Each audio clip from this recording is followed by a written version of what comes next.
are online. Sorry for the delay here this morning. We had a few technical problems, and for those of you who are watching at home, welcome. We're delighted to have you, and we are in Ezekiel Class number 5, and we are going to be doing today Ezekiel's chapter 6 and 7. We're a little bit late starting here today, so we may not get through it all, but hopefully we'll get through it. And we're going to study two concepts today that Ezekiel puts in there. One of them is called the high places. We're going to understand what that's all about and why that's such an important thing to God. He hates them, obviously. And also we're going to talk about God is declaring the end of Judah and of Jerusalem in this one, and he's telling the people that. So that'll be interesting to watch. So chapter 6 is going to be about what God will do in the rural places of Judah. Now, during the time of the Babylonian invasion of 586 BC, it started in 587, the Babylonians came in and they started going around various remote parts of Judah, the various rural parts of Judah, and killing people there first. That's where they started the killing. And then eventually, once they got through all that, the only thing that was left was Jerusalem itself. So they began to besiege Jerusalem. And we talked about the siege of Jerusalem last week. And the people who were there, well, let me back up a little bit. If you go back to the time when, after the Exodus, when Joshua brought the Jews back into the Holy Land, the people at that time that were in there, and there were a bunch of different people that we've studied in the Bible, but they were, in general, they were called the Canaanites.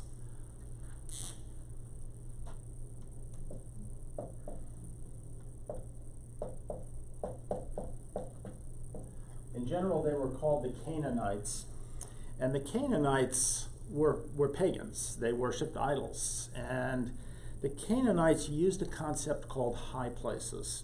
And the idea was that they wanted to build their altars to sacrifice to their idols as high up as they could, so that they would be closer to their gods. They figured the higher up they were, the closer they were to their gods. So they tended to build their altars on mountaintops, and they called them high places. As I say, typically they're on mountaintops. If you lived in a plain someplace, it might just be on a little bump in the plain or something, but it was a high place. So it was a place where they could be a little bit closer to their God. That was how the Canaanites thought. So that was the thought process that was in Judah before, and in Israel, before the Jews even got there. And many of the people who weren't Jewish around there still had that thought. Now understand that when Joshua came in, God told him to drive all the Canaanites out, drive them all out, every one of them. And he said, if you do that, he said, first of all, if you want to do that, then God, will make it happen. God will give you victory over all of your opponents if you do that. So it's not going to be a problem of you winning or losing. We see a lot of biblical miraculous stories back there when they're figuring out how to drive out these ites or those ites or whatever, the peoples back there. But God made it clear that if they didn't do that, if they didn't drive out those people, that they would regret that forever. And sure enough, even today, the Jews in Israel have problems with the ites, with various people that are within the Jewish state. So God was right, of course, he's always right. But so the Canaanites remained, even though the Jews came in and took over Israel, the Canaanites were still there, and they were still worshiping up on their high places. And until Solomon built the temple, none of the kings of Israel really worried about that. They let the Canaanites do their thing, but the Jewish people, the Israelites, went to the temple once the temple was built. Now the temple was built by Solomon, and at that point Solomon ordered the high places closed. So everybody in Israel had to go worship at the temple, and during Solomon's time, that's what they did. Everybody worshiped at the temple. But Solomon didn't last forever. Eventually he died in 931 BC. And when he did that, when he died, his son Rehoboam took over. And we went through the story of Rehoboam. Rehoboam was a young, brash, not very wise young man. And he threw out all of the king's wisdom people, all of his wise advisors, and brought in a bunch of young advisors of his that were good buddies of his, and that basically advised him to raise taxes and let's spend that money on just having big parties and having a great time at the court, and let's go have some more soldiers and use the money for that, so that if the people rise up and get mad, we can put them down with soldiers. And that was Rehoboam's idea, and that was what he did, even though all the people around him advised against that, other than this young cadre. So eventually, one of the leaders of his military, a guy by the name of Jeroboam, said, we really are, and Jeroboam, by the way, Rehoboam was from the tribe of Judah, which was the kingly tribe. Jeroboam was from the tribe of Ephraim, which was the largest tribe in Israel at that time. And Jeroboam was in charge of the army. And he said, we're really not going to go along with this. We really think you just need to not do this tax increase and not add all these extra soldiers. Imagine the head of the army saying, you don't need more soldiers, right? But Rehoboam went ahead and did it anyway. And Jeroboam said, if you do that, then we're going to leave. We're going to take our 10 tribes and we're going to just leave and form our own kingdom. And Rehoboam figured, you know what, I've got this great new army, and I've paid for all this money for this army with these new taxes, so I'll just put down this rebellion. Except the army wouldn't do it. The people that he hired for the army weren't willing to go out and kill other Jews. So he ended up having to let Jeroboam go, and that formed the northern kingdom. That was the split that occurred in 931 BC. And Jeroboam, the guy who ran the northern kingdom, had an immediate problem. He's trying to establish his own legitimacy. He's not legitimate. He's not descended from Solomon. He's not from the tribe of Judah. He is an illegitimate king of these 10 tribes. Meanwhile, Rehoboam still had Jerusalem. Rehoboam still had the temple. And all the Jews were worshiping at the temple. So all the Jews had to come to the temple to worship. And Jeroboam thought, if the Jews have to come to the temple to worship, pretty soon they're going to realize I'm not legitimate, because they're going to have to go to Jerusalem 7 times a year or multiple times a year to worship during these feast days. So he decided that he needed to build his own temple. And he built 2 of them, actually. And when I was in Israel, I visited both of those sites. They're amazing how when you walk through each of them, you just can sense the evil around you. But these were fake temples that were put up by Jeroboam. And then Jeroboam decided he needed his own priests, so he took some Levites and created his own priests up there. And pretty soon they decided their sacrificial system needed to be different from what was going on in Jerusalem. So these priests established what they call local customs, which were just whatever the priests wanted to do in those areas. So the local priest in the local village could have his own little customs. Well, pretty soon they allowed people to sacrifice outside of those 2 temples, to sacrifice on the high places again. And the Canaanites were delighted with that. They weren't able to do that for a long time. And pretty soon the Jews were doing that as well. They were doing their sacrifices on the high places around the northern kingdom. And pretty soon the 2 temples that Jeroboam had set up were really more pagan temples than they were temples to God. They had thrown in all sorts of new pagan concepts into it, and the priests, many of them had turned into pagan priests. And over time, they became essentially a pagan nation in the northern part of the kingdom. Now, Judah resisted this for a long time, but over time, Judah began to get this as well, and the high places began to come into Judah. So by the time we get 350 years later, down to the point that we're at here in Ezekiel, Judah now has high places as well, and there are people who call themselves Jewish priests who are up there doing these idol sacrifices at these high places that are all around Israel. And as you can tell, God hates the high places, right? This is not what God wants his people to be doing. He wants them to be worshiping at his temple and worshiping him. God is a very jealous God. We all know that. He does not, the first commandment is, I am the Lord thy God, thou shalt not have strange gods before me. He wants to make sure that people are worshiping him and him alone. So, anyway, that's kind of how we get into all of this. Now, when the Babylonian soldiers come in, they actually come in 687, the year before the temple's destroyed. I'm sorry, 587. I wrote it down wrong in the notes. I wrote it down as 687. It's 587.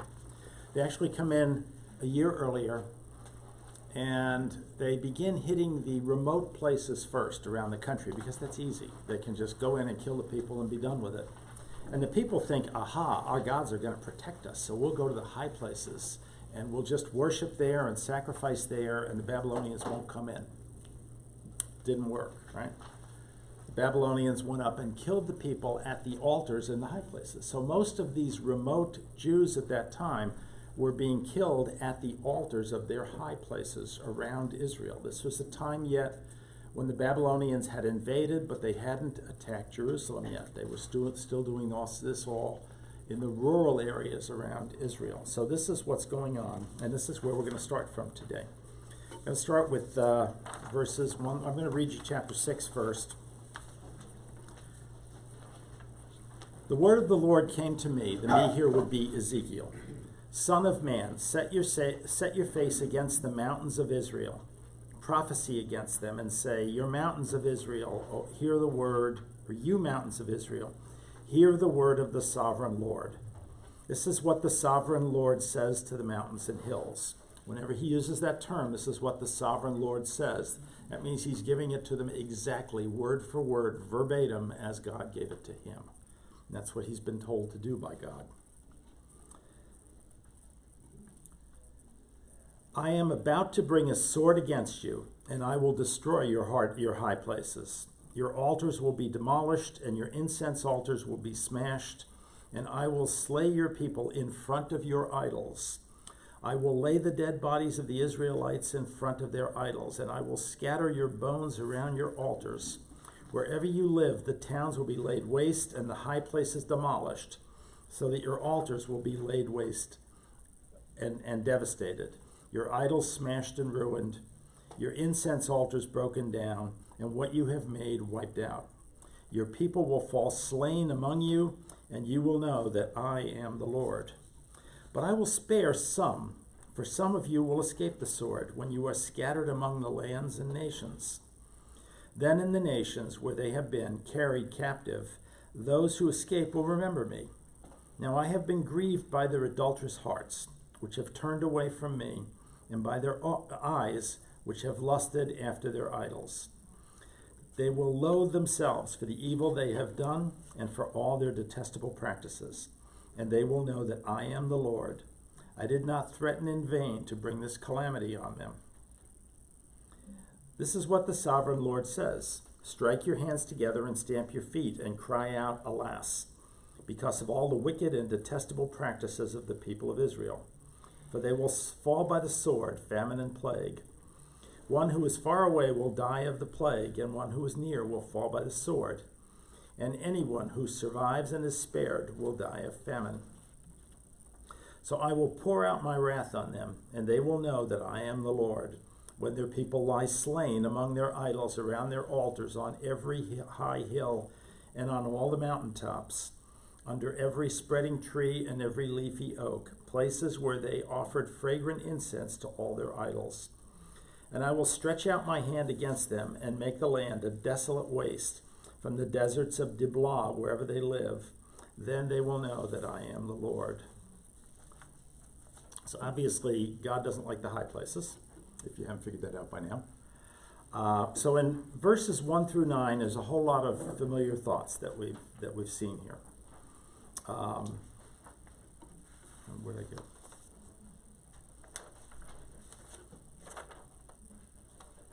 Sorry about that. Verses 1 through 7. So the process is being described here.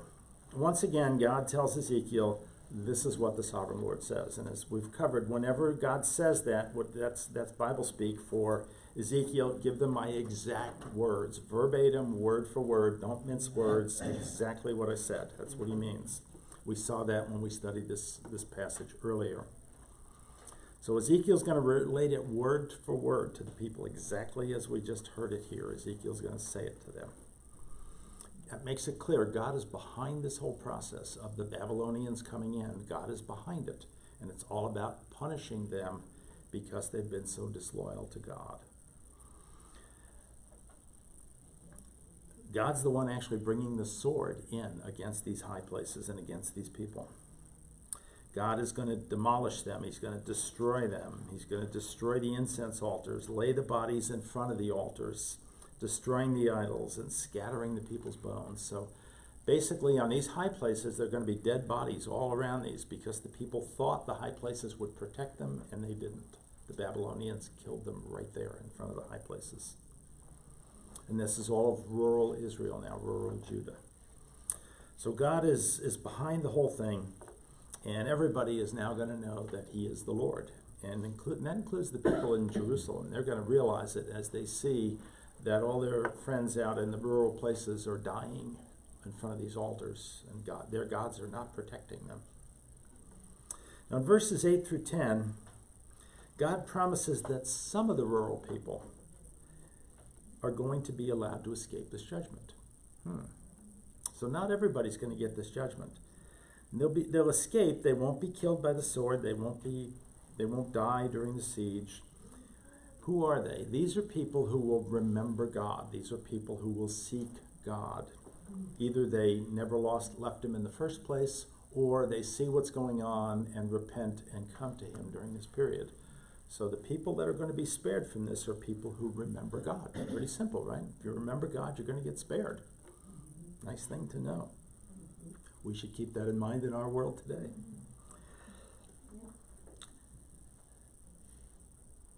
They're not going to die because they're going to go into captivity in Babylon. Now, Jeremiah was still in Jerusalem. Remember, Ezekiel is in Babylon. Daniel's in Babylon. Jeremiah is in Jerusalem still. And Jeremiah is telling all the people in Jerusalem, there's only one way to save yourself, and that is to give up and go with the Babylonians into captivity in Babylon. If you do that, God will protect you. If not, you're going to die. That was the message Jeremiah was giving them back then.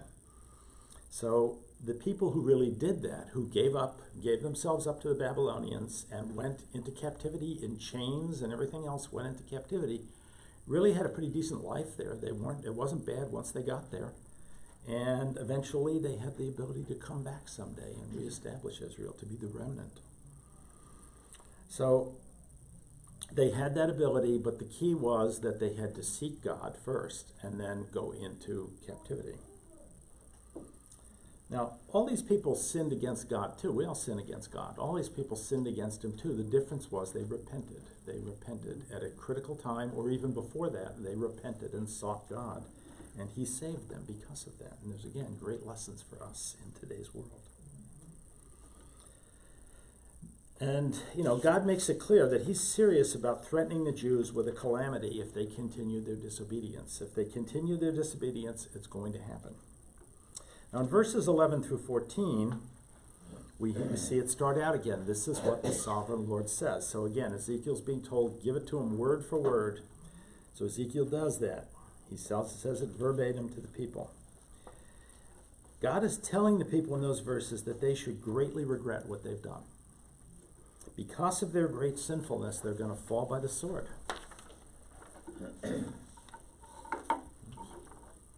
They're also going to fall by famine and plague. And unrepentant people, even the ones who live far away, are going to be affected by this. They're going to die with something. They may die of plague. They may die of famine. The Babylonians went out into the fields. They may kill people out in the fields. So unrepentant people, even beyond Judah, were going to die if they didn't go into captivity in Babylon. That was the key. They had to go into captivity in Babylon. Jeremiah made that clear. Unrepentant people in the city of Jerusalem are going to die from plague. There's going to be all kinds of disease going on there during the siege. They're going to die from starvation and famine. The siege will cut off food and water to them.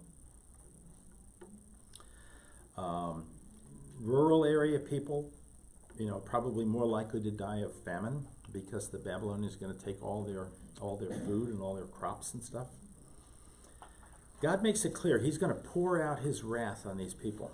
And when he talks about pouring out his wrath, that's kind of similar to what we see in Revelation and the tribulation. God makes it clear that he is so fed up with what the Antichrist is doing in the world that he is going to pour out his wrath on the world at that point. So this is kind of a precursor of what's going to come later, what we haven't even seen yet, that will come in our time. So is this when in Jerusalem that they committed cannibalism? When did that During the happen? siege, yes. Yeah. During the siege, we talked about that last week. During the siege, that was actually in last week's, God said that last week, that they will parents will eat their children and children will eat their parents' bodies. So yes, they actually did cannibalism in Jerusalem because they ran out of food. And even the people that had zillions of dollars worth of gold couldn't buy food because there wasn't any. So it wasn't much they could do. I'm sure they probably did better than some others, but there was nothing to eat there.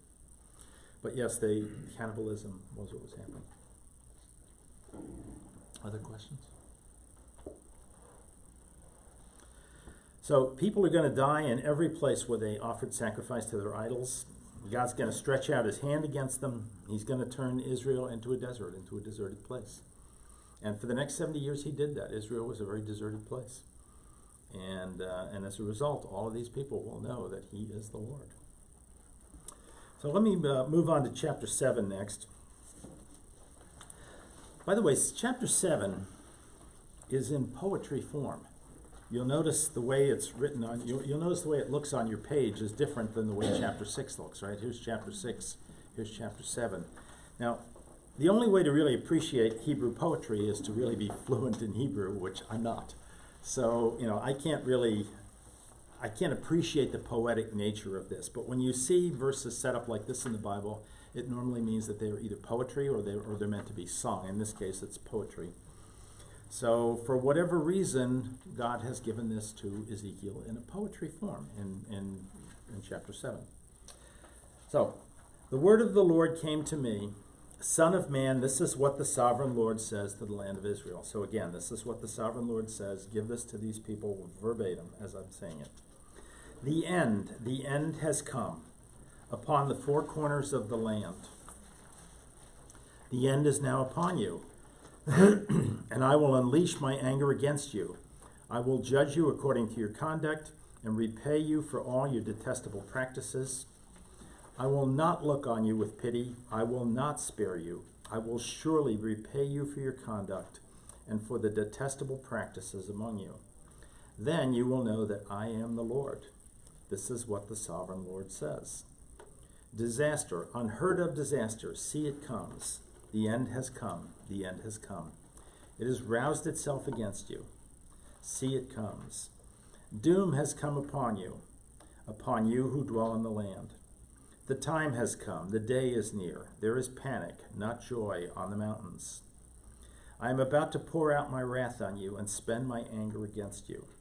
I will judge you according to your conduct and repay you for all your detestable practices. I will not look on you with pity. I will not spare you. I will repay you for your conduct and for the detestable practices among you. Then you will know that it is I, the Lord, who strikes you. See the day. Excuse me.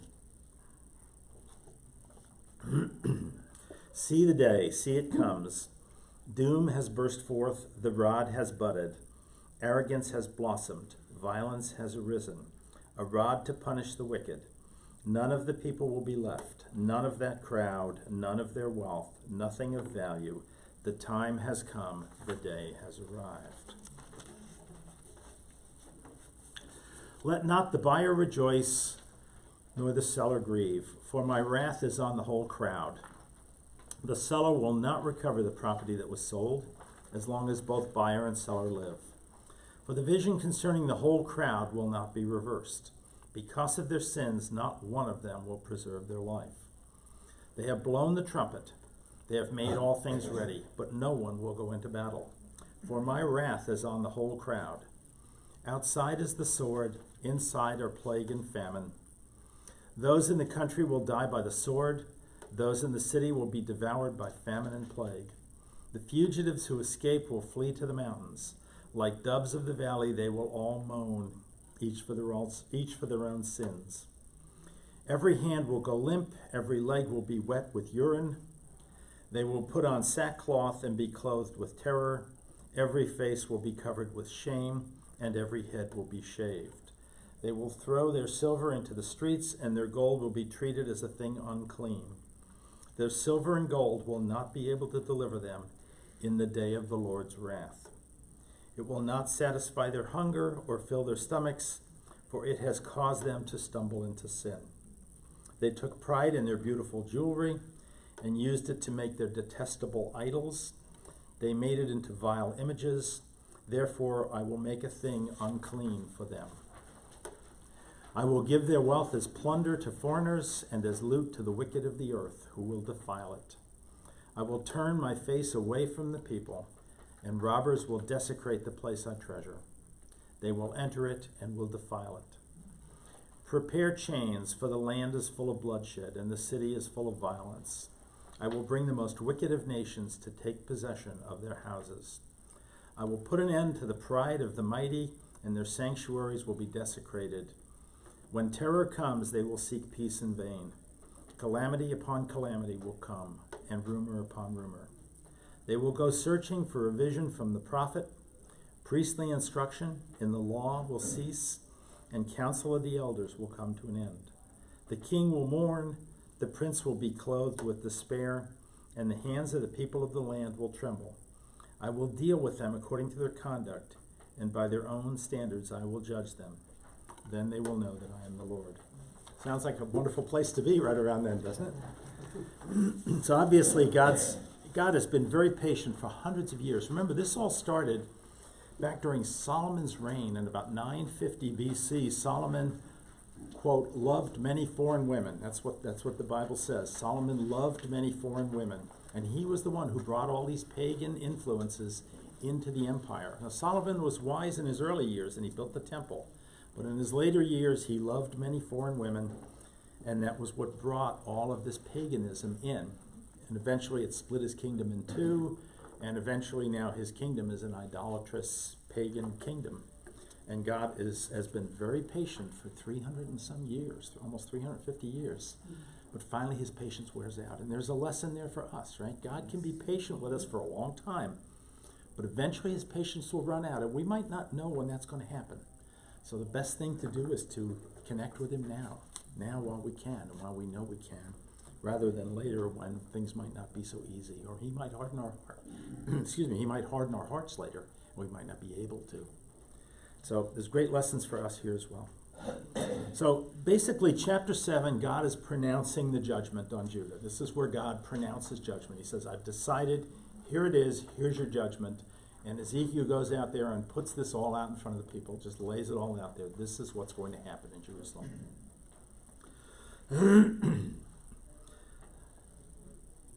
Now again, as I said, it's poetic, it's in Hebrew, but I don't understand enough Hebrew. Without years of Hebrew, you wouldn't understand the poetry version of what's going on here, but this is poetic and it's in Hebrew. We could kind of pick up some of it in English, the way that it flowed, but I think in Hebrew, I understand this is much more interesting, or not more interesting, more prettier, so to speak, in verse as poetry.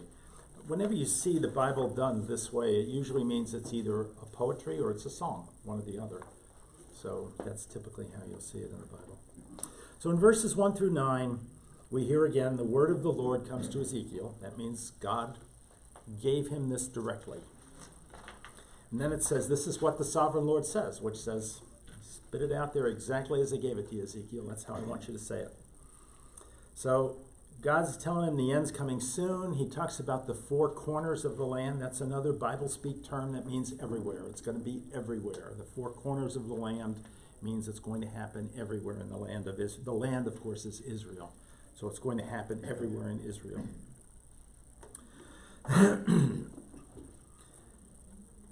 So God's about to release his anger and judge Judah and its people according to their conduct. He's going to finally take his vengeance. After all this time, he's going to take it. He's not going to have any pity. He's not going to spare anybody unless they repent. And then they will know that he is the Lord. There are disasters coming, unheard of disasters, things that people can't even imagine are going to happen to them as this plays out. And bear in mind, the Jews got kind of spoiled. For so long, whenever some crisis came up, they would go to God and he would bail them out, right? I mean, the best one was when God killed 185,000 Assyrian soldiers one night because they were about to knock over Jerusalem. And,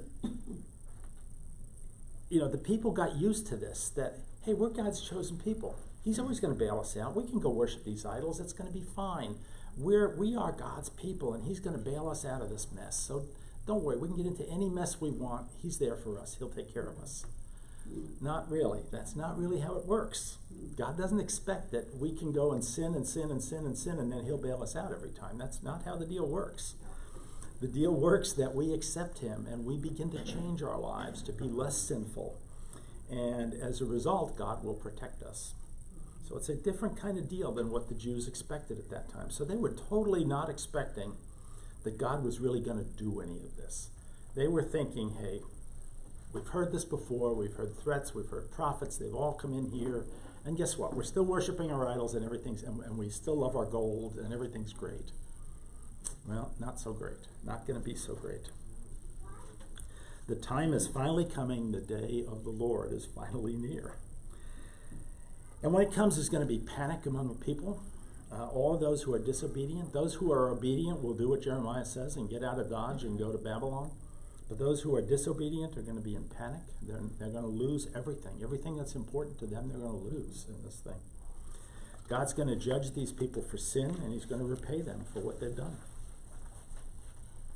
So there's a ton of lessons we can all learn about this, and a ton of lessons that our modern world can learn by looking at this. There's only so far God's going to let us go before he's going to stop us. At some point, he will stop us, and he will make us be obedient if we aren't obedient. In verses 10 through 13, God makes it clear that those who are disobedient will clearly know that it's him who's doing this. And he refers to it as like a weed. It's a weed of our sins. And it starts as a little grain of seed, and it grows up into a weed. Next thing you know, it gets bigger and bigger and bigger, and it becomes what he calls a rod, which is like a big weed.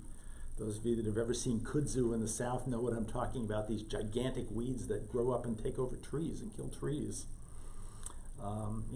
Weeds can do that. Weeds can take over in our lives, and sin is a weed. He says violence is going to sweep the land. The wicked are going to be punished, all of them. And there's going to be nothing left. There's going to be no wealth, nothing. That day is coming. He tells us that buyers and sellers are all going to suffer. Sellers aren't going to get their property back, and they're not going to get their money. Buyers are, not going to have the money to pay them. That's just, there's going to be nothing of any value that anybody's going to be able to use here, especially when they're starving and they have no food. Property is going to be confiscated by the Babylonians, and it's never going to be returned. Lives are going to be lost. Verses 14 through 18, we see that phrase that the trumpet's going to be blown. Let me read that to you again. They have blown the trumpet. They have made all things ready, but no one will go into battle, for my wrath is on the whole crowd. There are two types of trumpets in the Bible. There are the trumpets of the Feast of Trumpets, which is Tishrei 1. That was just about 16 days ago. That was Rosh Hashanah. That is the trumpet that God is present and God is making changes in the world. Rosh Hashanah is a new year. Many people think the rapture might occur on Rosh Hashanah, on the Feast of Trumpets. So that is one type of trumpet. That type of trumpet is in the Bible. There's a second type of trumpet in the Bible as well. And that is the trumpet of judgment. It is the trumpet that is blown at the end of the temple service on Yom Kippur. After they've done all the atonement, by the way, Yom Kippur is the Day of Atonement, for those who don't know that. It's the day when Jews are supposed to atone for their sins of that year. You make sacrifices, you spend months getting ready for your atonement, and in theory, you have atoned for your sins, you've made your sacrifice, hopefully God accepts that sacrifice. But at the end of that service, the trumpet is blown, and the gates of the temple are closed. And at that point, it is too late to do any more atonement for the year. That's what that symbolizes. Once the final trumpet blows, it is too late to atone any further. Now it's judgment time. Now God judges based upon what you've done and that you haven't atoned for. That's the concept of Yom Kippur. So there's two types of trumpets. This is the second type of trumpet that's being talked about here in verse 14. It's a trumpet of judgment that comes if you haven't atoned for your sins. So just that. By the way, those two feasts are in Leviticus 23. And as I said, this is the last trumpet of Yom Kippur. This is not the first trumpet of the Feast of Trumpets. By the way, for those of you who follow the Jewish feast days, Friday night was the Feast of Tabernacles. And the Feast of Tabernacles always occurs on a full moon. So guess what? The full moon was actually full Friday and last night. Some of you may have seen it Friday, some of you may have seen it last night, but the moon was full. It's always full on the Feast of Tabernacles. So this was a very special day. That's one of the 7 official feast days in Leviticus 23 that God gives us to worship him. And this is the only one that is an uplifting one. It's a positive one, a praise one. This is the feast where we celebrate the goodness of God. And it's 8 days long, so we're in that time frame right now where we celebrate the goodness of God. Or where Jews celebrate the goodness of God. Christians have gotten away from this over the years, but it's still in the Bible, and it still applies to us. So we're now in the Feast of Tabernacles. So once the atonement is lost at the end of the temple service, people are left in the sin that they're in. Now, once the Babylonians finally broke through the walls of Jerusalem, the people were so weakened by the starvation and the famine that they didn't even fight. They couldn't even lift swords to fight. So most of the people just died. They just were killed. There wasn't very little actual fighting going on when the walls of Jerusalem finally fell at the end in 586 BC. The people were just killed, and they were obviously petrified and scared, and they didn't know what to do. As it said, their hands went limp, and they wouldn't even fight with their swords. And they wet their legs, it said. And they put on sackcloth and shaved their heads, and they were terrified. All that is stuff. Shaving your heads is something you don't do in the Bible. They were covered with shame. They knew that all was lost. They had lost everything material in life, and now they had lost their connection with God as well. So they had lost everything. In verses 19 through 22, they realize that all their money is gone, all their power is gone, all their resources are gone. None of that's going to save them. They can throw the silver in the streets, they can throw the gold in the streets. It's not going to buy them any food. And the Babylonians are just going to take it away anyway. So it doesn't matter. It's not going to buy them anything. Money, in the end, you can't take it with you, as they say. You can't take it with you to Babylon either. They used to make beautiful jewelry out of all these precious metals, and they used to make idols out of these metals, and that's not going to be available anymore. That money's all going to be taken. All that gold and silver is going to be taken by the Babylonians. There'll be none of that left. Their houses are going to be looted. Their wealth is all going to be plundered by foreigners. Everything they had, all their land, was all going to be taken. The Babylonians are even going to come in and desecrate God's temple. That's in there. This was probably the thing that shocked the Jews the most as Babylon fell, or as Jerusalem fell, that the Babylonians actually came in and desecrated the temple. Now bear in mind, they'd been desecrating it for 350 years with idols. But yeah, the idea that the Babylonians were going to come in and desecrate the temple was something the Jews couldn't imagine. God was always going to protect the temple. Yeah. Doesn't it say they took the pieces like the bowls and the lampstand? Yeah. Was the ark there? Did they take the ark? Yeah, in the book of Kings it talks about them taking all that stuff out of there during it. The ark is not mentioned after the reign of, I think, King Josiah, which is about 30 or 40 years earlier. So we don't know what happened to the ark. But bear in mind, or you're going to see when we get to chapter 11, that the presence of God is about to disappear from Jerusalem. It will disappear during this time. So when the angels, our famous cherubim that we've been talking about for weeks here, when the cherubim come back in chapter 11, they're going to start it in chapter 9 and 10 and 11, and in those 3 chapters they're going to take the glory of God out of the temple and take it back to heaven. They're going to take it first up to the top of the Mount of Olives, because that's where Jesus will return someday and he'll bring the glory back with him, and then he's going to take it up to heaven. So the question is, when they take the glory of God, are they taking the ark with them? I would assume so. That's how I interpret that, but it never says that in the Bible. So that's open to discussion. It says, I saw the Ark of God's Covenant in heaven. John says that in Revelation. Yes, So absolutely. I've kind of thought that too. Yeah, my instinct, putting those two together exactly the way you just did, is that the ark was probably taken out by the cherubim in chapter 11 of Ezekiel, and it has never come back. And interestingly enough, later on in Ezekiel, when the new temple is built for the millennial kingdom, the ark doesn't come back. The presence of God comes back, but it's actually in the person of Jesus at that point, who is in the temple. But the ark doesn't seem to ever come back. So it seems like the ark is in heaven at that point, and maybe it's not coming back. You know, Harrison Ford wouldn't be happy about that, because he made his career on all these Indiana Jones movies, but that seems to be where we are. Okay, verses 19 through 23. God tells Ezekiel to tell the people to prepare to be in chains. When they actually get taken to Babylon, they'll be taken to Babylon in chains, right? So it's going to seem like they're going into slavery, but when they get there, they'll actually find God has provided for them well in Babylon. The ones who go to Babylon have a decent life up there. They're allowed to own property, they're allowed to have money, they're allowed to marry, they're allowed to set up places to worship their God.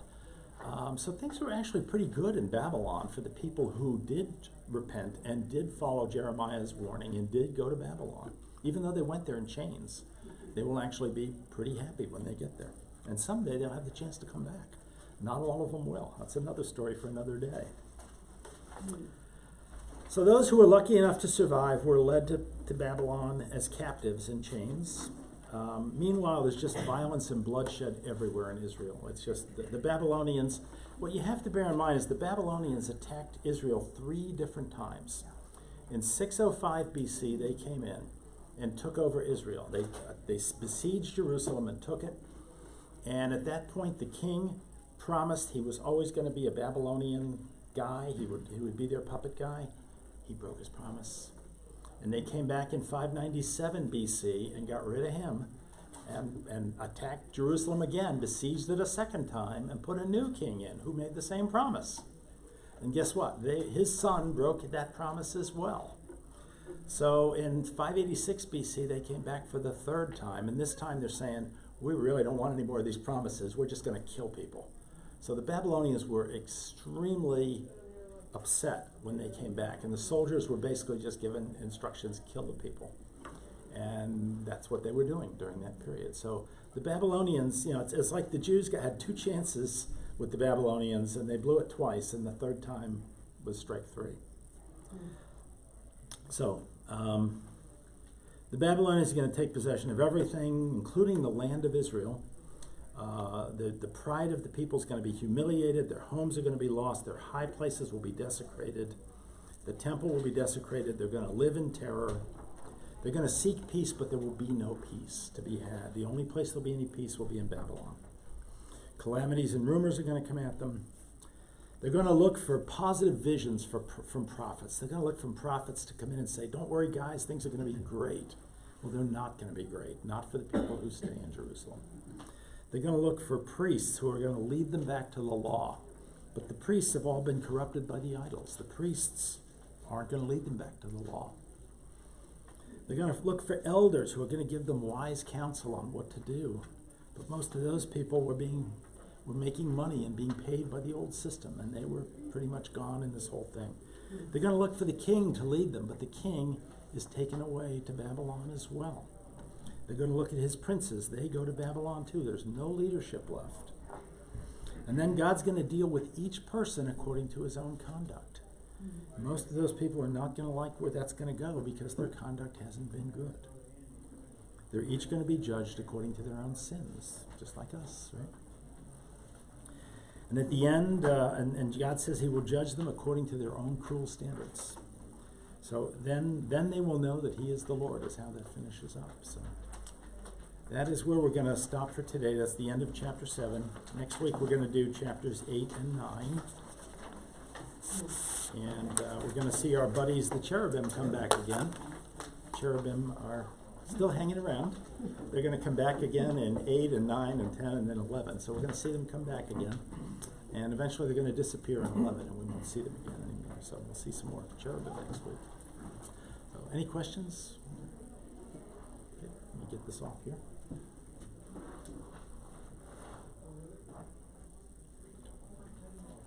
Okay, it says it stopped, but it didn't, so. Okay, well, we'll see you all next week, and sorry about the delays getting started.